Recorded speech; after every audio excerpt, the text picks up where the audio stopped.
मधुबन के बाबा, मधुबन के बाबा मुरली वाले, आपका क्या कहना, आपका क्या कहना।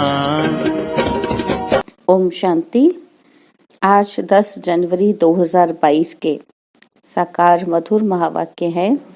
आज मीठे मीठे बाप दादा बोले, मीठे बच्चे, श्रीमत पर तुम्हें सबकी रूहानी खातरी करनी है।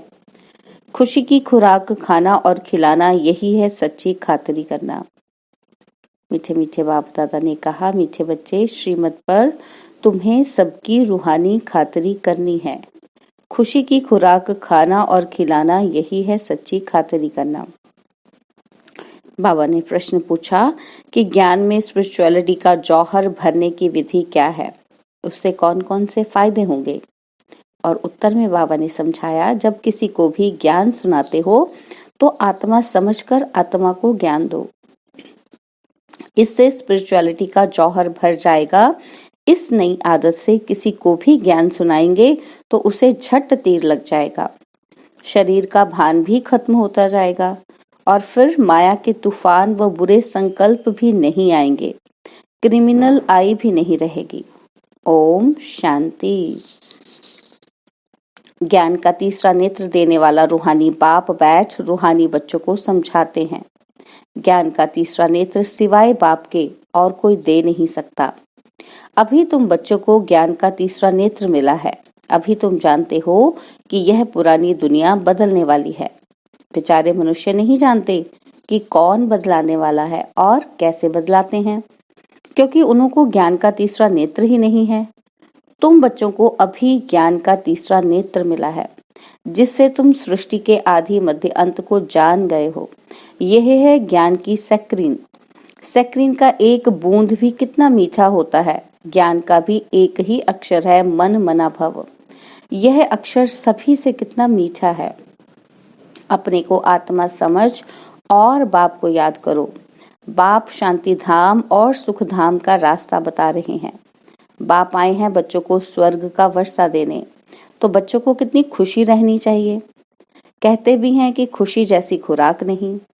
जो सदैव खुशी मौज में रहते हैं, उनके लिए वह जैसे खुराक होती है। 21 जन्म मौज में रहने की यह जबरदस्त खुराक है। यह खुराक सदैव एक दो को खिलाते रहो। एक दो की जबरदस्त खातरी यह करनी है। ऐसी खातरी और कोई मनुष्य की कर न सके। तुम बच्चे श्रीमत पर सभी की रूहानी खातरी करते हो। सच्ची सच्ची खुश खैराफात भी यह है, किसी को बाप का परिचय देना। मीठे बच्चे जानते हैं, बेहद के बाप द्वारा हमको जीवन मुक्ति की खुराक मिलती है। सत्युग में भारत जीवन मुक्त था, पावन था। बाप बहुत बड़ी ऊंची खुराक देते हैं। तब तो गायन है कि अति इंद्रिय सुख पूछना हो तो गोप गोपियों से पूछो। यह ज्ञान और योग की कितनी फर्स्ट क्लास वंडरफुल खुराक है। और यह खुराक एक ही रूहानी सर्जन के पास है और किसी को इस खुराक का मालूम ही नहीं है। बाप कहते हैं, मीठे बच्चों, तुम्हारे लिए मैं तेरी हथेली पर सौगात लेकर आया हूँ। मुक्ति, जीवन मुक्ति की यह सौगात मेरे पास ही रहती है। कल्प कल्प मैं ही आकर तुमको देता हूँ और फिर रावण छीन लेता है। तो अभी तुम बच्चों को कितना खुशी का पारा चढ़ा रहना चाहिए। तुम जानते हो कि हमारा एक ही बाप टीचर और सच्चा सच्चा सतगुरु है, जो हमको साथ ले जाते हैं। मोस्ट बिलवेड बाप से विश्व की बादशाही मिलती है। यह कम बात है क्या? तो सदैव हर्षित रहना चाहिए। Godly student life is the best, यह अभी का ही गायन है ना। और फिर नई दुनिया में भी तुम सदैव खुशियां मनाते रहेंगे। दुनिया नहीं जानती कि सच्ची सच्ची खुशियां कब मनाई जाएंगी। मनुष्यों को तो सत्युग का ज्ञान ही नहीं है, तो यहाँ ही मनाते रहते हैं। परंतु इस पुरानी तमो प्रधान दुनिया में खुशी कहाँ से आई? यहाँ तो त्राही त्राही करते रहते हैं। कितना दुख की दुनिया है। तो बाप तुम बच्चों को कितना सहज रास्ता बताते हैं। ग्रस्त व्यवहार में रहते कमल फूल समान रहो। धंधाधौरी आदि करते भी मुझे याद करते रहो। तो जैसे आशिक और माशूक होते हैं, वह तो एक दो को याद करते रहते हैं। वह उनका आशिक, वह उनका माशूक होता है। यहाँ वह बात नहीं है। यहाँ तो तुम सभी एक माशूक के जन्म जन्मांतर से आशिक हो रहते हो।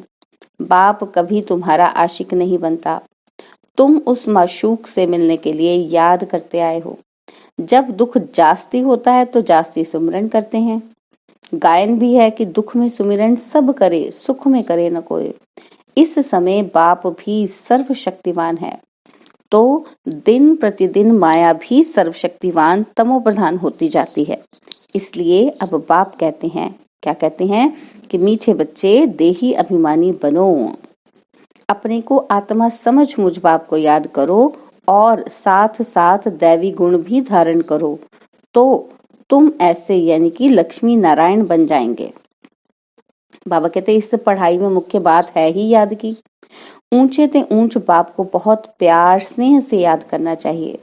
वह ऊंच ते ऊंच बाप ही नई दुनिया स्थापन करने वाला है।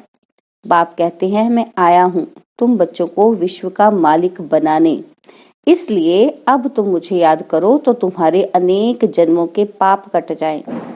पतित पावन बाप कहते हैं तुम बहुत पतित बन गए हो, इसलिए अब तुम मुझे याद करो तो तुम पावन बन और पावन दुनिया का मालिक बन जाएंगे। पतित पावन बाप को ही बुलाते हैं ना। तो अब बाप आए हैं तो जरूर पावन बनना पड़े। बाप दुख हरता सुख करता है।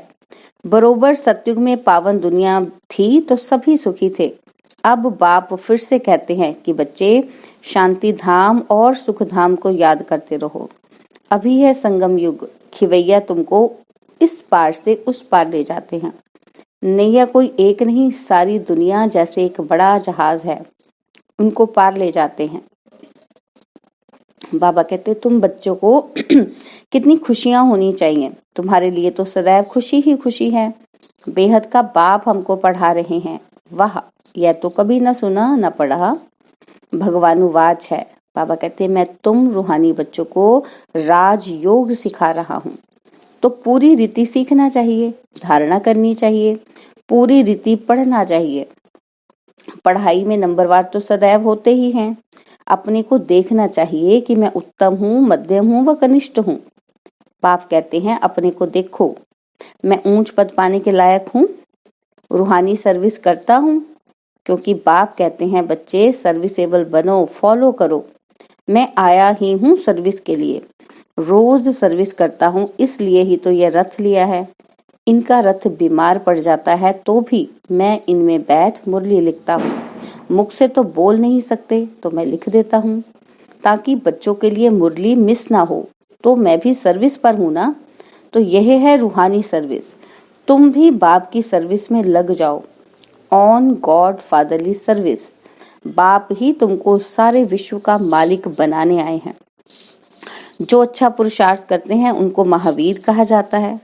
देखा जाता है कौन महावीर है, जो बाबा के डायरेक्शन पर चलते हैं।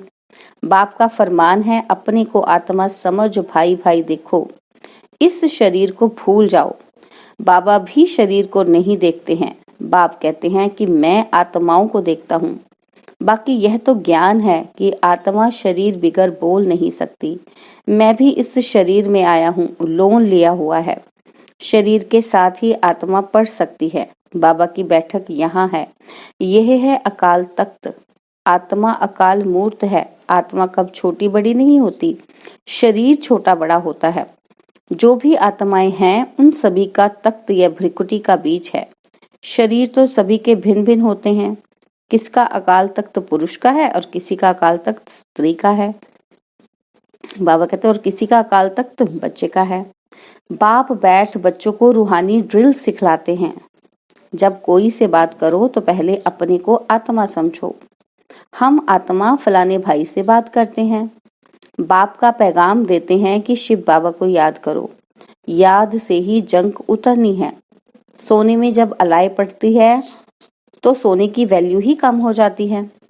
तुम आत्माओं में भी जंक पड़ने से तुम वैल्यूलेस हो गए हो। अब फिर पावन बनना है। तुम आत्माओं को अब ज्ञान का तीसरा नेत्र मिला है। उस नेत्र से अपने भाइयों को देखो। भाई भाई को देखने से कर्मेंद्रियां कब चंचल नहीं होंगी। राजभाग लेना है, विश्व का मालिक बनना है तो यह मेहनत करो। भाई भाई समझ सभी को ज्ञान दो, तो फिर यह टेव पक्की हो जाएगी। सच्चे सच्चे ब्रदर्स तुम सभी हो। बाप भी ऊपर से आए हैं, तुम भी आए हो। बाप बच्चों सहित सर्विस कर रहे हैं। सर्विस करने की बाप हिम्मत देते हैं। हिम्मते मर्दा तो यह प्रैक्टिस करनी है ना। हिम्मते मर्दा तो मददे बाप। तो बाबा कहते यही प्रैक्टिस करनी है कि मैं आत्मा भाई को पढ़ाता हूँ। आत्मा पढ़ती है ना, इसको स्पिरिचुअल नॉलेज कहा जाता है, जो रूहानी बाप से ही मिलती है। संगम पर ही बाप आकर यह नॉलेज देते हैं कि अपने को आत्मा समझो। बाबा कहते तुम नंगे आए थे और फिर यहाँ शरीर धारण कर तुमने 84 जन्म पाठ बजाया है। अब फिर वापस चलना है, इसलिए अपने को आत्मा समझ भाई भाई की दृष्टि से देखना है। यह मेहनत करनी है। तुम बच्चों को अपनी मेहनत करनी है। दूसरे में हमारा क्या जाता। बाबा कहते चैरिटी बिगिंस एट होम, अर्थात पहले खुद को आत्मा समझ फिर भाइयों को समझाओ तो अच्छी रीति तीर लगेगा। यह जौहर भरना है।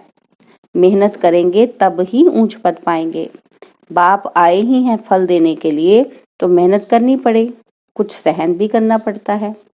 बाबा कहते तुम्हें कोई उल्टी सुल्टी बात बोले तो तुम चुप रहो। तुम चुप रहेंगे तो फिर दूसरा क्या करेगा। ताली तो 2 हाथ से बजती है। एक ने मुख की ताली बजाई, दूसरा चुप कर दे तो आप ही चुप हो जाएंगे। ताली से ताली बजने से आवाज हो जाता है। बच्चों को 1-2 का कल्याण करना है। बाप समझाते हैं बच्चे सदैव खुशी में रहना चाहते हो तो मन मना भव। अपने को आत्मा समझ बाप को याद करो। भाइयों की तरफ देखो, यानी कि अन्य आत्माओं की तरफ देखो। बाबा कहते भाइयों को भी ये नॉलेज दो। यह टेव आदत पड़ जाने से फिर कभी क्रिमिनल आई धोखा नहीं देगी। ज्ञान के तीसरे नेत्र से तीसरे नेत्र को देखो। बाबा भी तुम्हारी आत्मा को ही देखते हैं। कोशिश यह करनी है सदैव आत्मा को ही देखें, शरीर को देखें ही नहीं। योग कराते हो तो भी अपने को आत्मा समझ भाइयों को देखते रहेंगे तो सर्विस अच्छी होगी। बाबा ने कहा है भाइयों को समझाओ। भाई सभी बाप से वर्षा लेते हैं। यह रूहानी नॉलेज एक ही बार तुम ब्राह्मण बच्चों को मिलती है। तुम ब्राह्मण ही फिर देवता बनने वाले हो। इस संगम युग को थोड़े ही छोड़ेंगे, नहीं तो पार कैसे जाएंगे। कूदेंगे थोड़े ही। बाबा कहते ये वंडरफुल संगम युग है, तो बच्चों को रूहानी यात्रा पर रहने की आदत डालनी है। तुम्हारे ही फायदे की बात है। बाप की शिक्षा भाइयों को देनी है। बाप कहते हैं कि मैं तुम आत्माओं को ज्ञान दे रहा हूँ, आत्मा को ही देखता हूँ। मनुष्य मनुष्य से बात करेगा तो उसके मुख को देखेगा ना। तो बाबा कहते तुम आत्मा से बात करते हो तो आत्मा को ही देखना है। भल शरीर द्वारा ज्ञान देते हो, परंतु इसमें शरीर का भान तोड़ना होता है। तुम्हारी आत्मा समझती है कि परमात्मा बाप हमको ज्ञान दे रहे हैं। बाप भी कहते हैं कि आत्माओं को देखता हूँ, और आत्माएं भी कहती हैं कि हम परमात्मा बाप को देख रहे हैं, उनसे नॉलेज ले रहे हैं। इसको कहा जाता है स्पिरिचुअल ज्ञान की लेन देन, आत्मा की आत्मा के साथ। आत्मा में ही ज्ञान है, आत्मा को ही ज्ञान देना है। यह जैसे जौहर है, तुम्हारे ज्ञान में यह जौहर भर जाएगा तो किसी को भी समझाने से झट तीर लग जाएगा। बाप कहते हैं प्रैक्टिस करके देखो तीर लगता है या नहीं। यह नई आदत डालनी है तो फिर शरीर का भान निकल जाएगा, माया के तूफान कम हो जाएंगे। बाबा कहते हैं बुरे संकल्प नहीं आएंगे, क्रिमिनल आई भी नहीं रहेगी। हम आत्मा ने 84 का चक्र लगाया है, अब नाटक पूरा होता है। अब बाबा की याद में रहना है। याद से ही तमो प्रधान से सतो प्रधान बन सतो प्रधान दुनिया के मालिक बन जाएंगे। कितना सहज है। बाप जानते हैं बच्चों को यह शिक्षा देना भी मेरा पाठ है, कोई नई बात नहीं। हर 5000 वर्ष बाद हमको आना होता है। बाबा कहते मैं बंधाई मान हूँ, बच्चों को बैठ समझाता हूँ। कि मीठे बच्चे रूहानी याद की यात्रा में रहो तो अंतमति सो गति हो जाएगी। यह अंत काल है ना, मामेकम याद करो तो तुम्हारी सदगति हो जाएगी। याद की यात्रा से पाया मजबूत हो जाएगा। यह देही अभिमानी बनने की शिक्षा एक ही बार तुम बच्चों को मिलती है। कितना वंडरफुल ज्ञान है। बाबा वंडरफुल है तो बाबा का ज्ञान भी वंडरफुल है। कब कोई बता ना सके। अभी वापस चलना है, इसलिए बाप कहते हैं मीठे बच्चों, यह प्रैक्टिस करो। अपने को आत्मा समझ आत्मा को ज्ञान दो। तीसरे नेत्र से भाई भाई को देखना है। यह बड़ी मेहनत है। अच्छा, मीठे मीठे सिकिलदे बच्चों प्रति माता पिता बाप दादा का याद प्यार और गुड मॉर्निंग। रूहानी बाप की रूहानी बच्चों को नमस्ते। हम रूहानी बच्चों की रूहानी बाप दादाजी को दिलवा जान सिकवा प्रेम से नमस्ते। ओम शांति। प्यारे बाबा, मीठे बाबा, मेरे बाबा, शुक्रिया बाबा, शुक्रिया बाबा, शुक्रिया बाबा। धारणा के लिए मुख्य सार है। पहला पॉइंट, ज्ञान के तीसरे नेत्र से आत्मा को देखने का अभ्यास करना है। कोशिश करनी है सदैव आत्मा को ही देखें, शरीर को नहीं, तो क्रिमिनल ख्याल नहीं आएंगे, बुरे संकल्प खत्म हो जाएंगे। और सेकंड पॉइंट है, ताली दो हाथ से बजती है, इसलिए जब तुम्हें कोई उल्टी सुल्टी बात बोले तो तुम चुप रहो। अगर तुम चुप रहेंगे तो दूसरा आपे ही चुप हो जाएगा। और आज बाबा ने वरदान दिया, ब्रह्मा बाप के प्यार का प्रैक्टिकल सबूत देने वाले सपूत और समान भव। ब्रह्मा बाप के प्यार का प्रैक्टिकल सबूत देने वाले सपूत और समान भव। यदि कहते हो कि ब्रह्मा बाप से हमारा बहुत प्यार है, तो प्यार की निशानी है जिससे बाप का प्यार रहा उससे प्यार हो। जो भी कर्म करो, कर्म के पहले, बोल के पहले, संकल्प के पहले चेक करो कि यह ब्रह्मा बाप को प्रिय है। ब्रह्मा बाप की विशेषता यही रही कि जो सोचा वह किया, जो कहा वह किया। ऑपोजिशन होते भी सदा अपनी पोजीशन पर सेट रहे। तो प्यार का प्रैक्टिकल सबूत देना अर्थात फॉलो फादर कर सपूत और समान बनना। और आज मुरली का स्लोगन है, खुश नसीब आत्मा वह है जिसके संकल्प में भी दुख की लहर नहीं आती। खुश नसीब आत्मा वह है जिसके संकल्प में भी दुख की लहर नहीं आती। ओम शांति। आज बाबा ने लवलीन स्थिति का अनुभव करने के लिए कहा कि परमात्मा प्यार अखुट है, अटल है, इतना है जो सर्व को प्राप्त हो सकता है। लेकिन परमात्मा प्यार प्राप्त करने की विधि है न्यारा बनना। जितना न्यारा बनेंगे उतना परमात्मा प्यार का अधिकार प्राप्त होगा। ऐसी न्यारी प्यारी आत्माएं ही लवलीन स्थिति का अनुभव कर सकती हैं। ओम शांति। ओम शांति। आज बाबा के साथ लवलीन स्थिति का अनुभव करते हैं। बाबा ने कहा, न्यारा प्यारा बनना ही लवलीन बनना है। न्यारा अर्थात डिटैच रहना, मन और बुद्धि से किसी में फंसना नहीं, प्रेम से रहना है, कर्तव्य पूरे करने हैं, लेकिन मन और बुद्धि सिर्फ एक बात में ही एकाग्र रहे।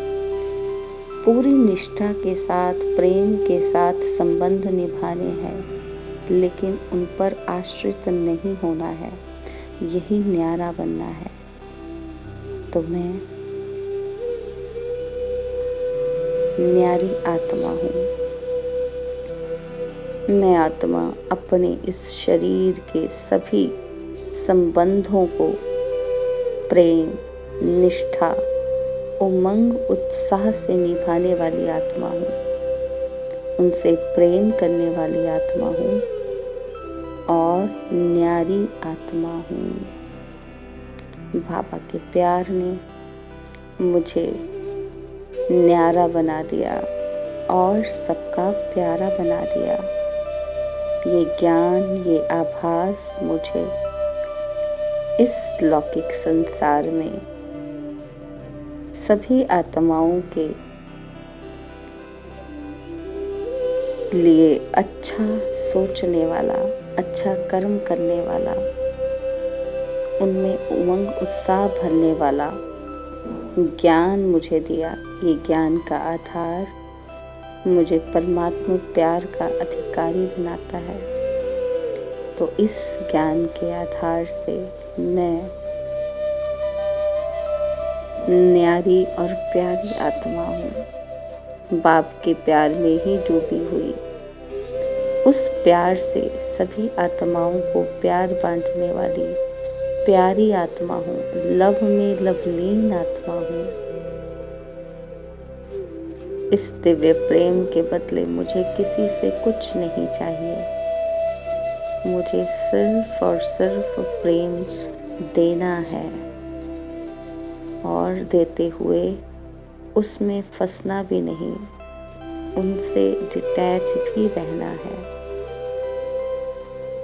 बांटना ही बांटना है और बदले में कुछ नहीं चाहना। परमात्मा प्रेम की ये अद्भुत अनुभव अन्य आत्माओं को भी अनुभव होता है, तो बाकी आत्माएं भी परमात्मा प्रेम को अनुभव कर पाती हैं। परमात्मा ने मुझे इस निमित्त बनाया, मुझे न्यारा और प्यारा बनाया, अपने प्यार में जैसे डुबो दिया। मैं परमात्मा प्यार की अधिकारी, न्यारी, लव में लीन आत्मा हूँ। शुक्रिया बाबा, अपना ये प्यार देने के लिए, मुझे अपने प्रेम सागर में डुबोने के लिए। शुक्रिया बाबा, शुक्रिया बाबा, शुक्रिया बाबा।